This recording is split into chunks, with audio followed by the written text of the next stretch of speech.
बाबा श्याम को कलयुग का अवतार माना जाता है। श्याम को हारे का सहारा भी कहा जाता है।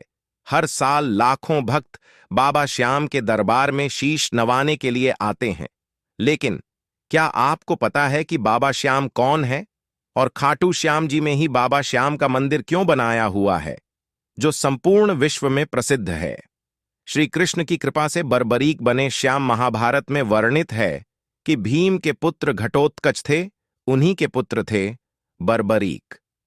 बर्बरीक देवी मां के भक्त थे।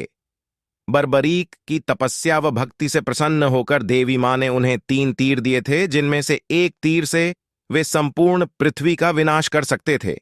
ऐसे में जब महाभारत का युद्ध चल रहा था तो बर्बरीक ने अपनी माता हिडिंबा से युद्ध लड़ने की पेशकश की।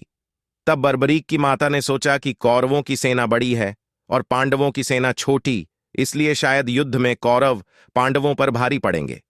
तब हिडिंबा ने कहा कि तुम हारने वाले के पक्ष में युद्ध लड़ोगे। इसके बाद माता की आज्ञा लेकर बर्बरीक महाभारत के युद्ध में शामिल होने के लिए निकल पड़े। लेकिन श्री कृष्ण को पता था कि जीत पांडवों की होने वाली है। अगर बर्बरीक युद्ध स्थल पर पहुंचते हैं तो वे कौरव पक्ष में युद्ध लड़ेंगे। इसलिए भगवान श्री कृष्ण ब्राह्मण का रूप धारण कर बर्बरीक के पास पहुंचे। तब भगवान श्री कृष्ण ने बर्बरीक से उनका शीश दान में मांग लिया। दानशीलता के कारण बर्बरीक ने बिना किसी सवाल के अपना शीश भगवान श्री कृष्ण को दान दे दिया।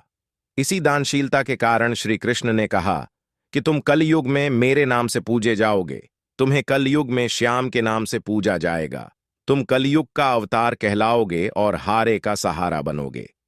गर्भवती नदी में बहाया गया था श्याम का शीश। घटोत्कच के पुत्र बर्बरीक ने जब भगवान श्री कृष्ण को अपना शीश दान में दिया तो बर्बरीक ने महाभारत का युद्ध देखने की इच्छा जताई। तब श्री कृष्ण ने बर्बरीक के शीश को ऊंचाई वाली जगह पर रख दिया। तब बर्बरीक ने संपूर्ण महाभारत का युद्ध देखा। युद्ध समाप्ति के बाद भगवान श्री कृष्ण ने बर्बरीक के शीश को गर्भवती नदी में बहा दिया। ऐसे में गर्भवती नदी से बर्बरीक यानी बाबा श्याम का शीश बहकर खाटू, उसे समय की खाटूवांग नगरी, आ गया।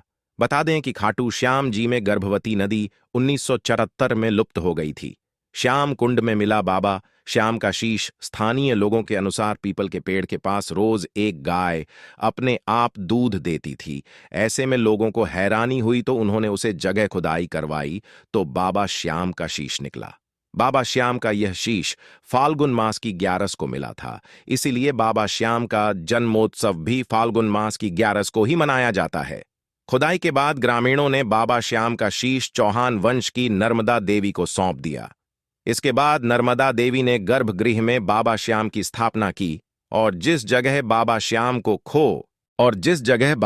को खोदकर निकाला गया वहां पर श्याम कुंड बना दिया गया।